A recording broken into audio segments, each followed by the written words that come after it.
BJP పార్టీని ఓడించాలంటూ CPIML Mass Line Praja Pantha party ఆధ్వర్యంలో సాలూర మండలం తగ్గేలి గ్రామంలో గ్రామ ప్రజలను మరియు ఉపాధి పనుల వద్ద కార్మికులను కలిసి కరపత్రాలను పంపిణీ చేస్తూ ప్రజా వ్యతిరేక ఫాసిస్టు మతోన్మాద బీజేపీ పార్టీని ఓడించాలంటూ ప్రచారం నిర్వహించడం జరిగింది.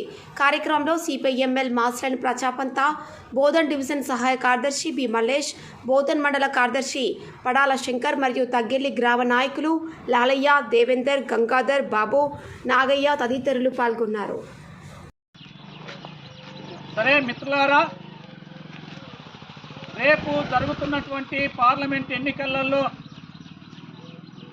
ప్రజా వ్యతిరేక, కార్మిక వ్యతిరేక, ఫాసిస్ట్ విధానాల్ని అనుసరిస్తున్నటువంటి మతోన్మాద బీజేపీ పార్టీని ఓడించాలని చెప్పి మా సిపిఐఎంఎల్ ప్రజాపంత పార్టీ మార్క్స్ లైన్ తరఫున మేము అన్ని గ్రామాలు, ముఖ్యంగా ఈరోజు ఈ సాలూర మండలంలో ఉన్నటువంటి అన్ని గ్రామాలు తిరిగి ప్రచారం చేసి అందరికీ చెప్పడం జరుగుతుంది, కరపత్రాలు పంపిణీ చేస్తూ. అందుకని ప్రతి ఒక్కళ్ళు ఆలోచించాలని చెప్పి, మౌలిక సమస్యలని పరిష్కరించలేనటువంటి బీజేపీ పార్టీ అసలైన సమస్యల్ని ఈరోజు కార్మికుల్ని దోపిడీ చేస్తుంది, కష్టానికి తగ్గ ప్రతిఫలం ఇవ్వట్లేదు, అడిగినందుకు మాట్లాడినందుకు దళితులపైన దాడులు చేస్తుంది. ఉత్తరాది రాష్ట్రాలలో దళితులు పెళ్లి చేసుకొని గుర్రమెక్తావురా నువ్వు దళితుడివి అని చెప్పి కొట్టినటువంటి సందర్భాలు ఉన్నాయి.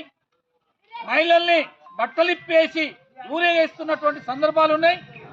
రేపు బీజేపీ అనేటటువంటిది అధికారంలోకి వస్తే, మనుధర్మం అమలైతే పేదల్ని ఇంతకన్నా కష్టాల పాలు చేస్తుంది.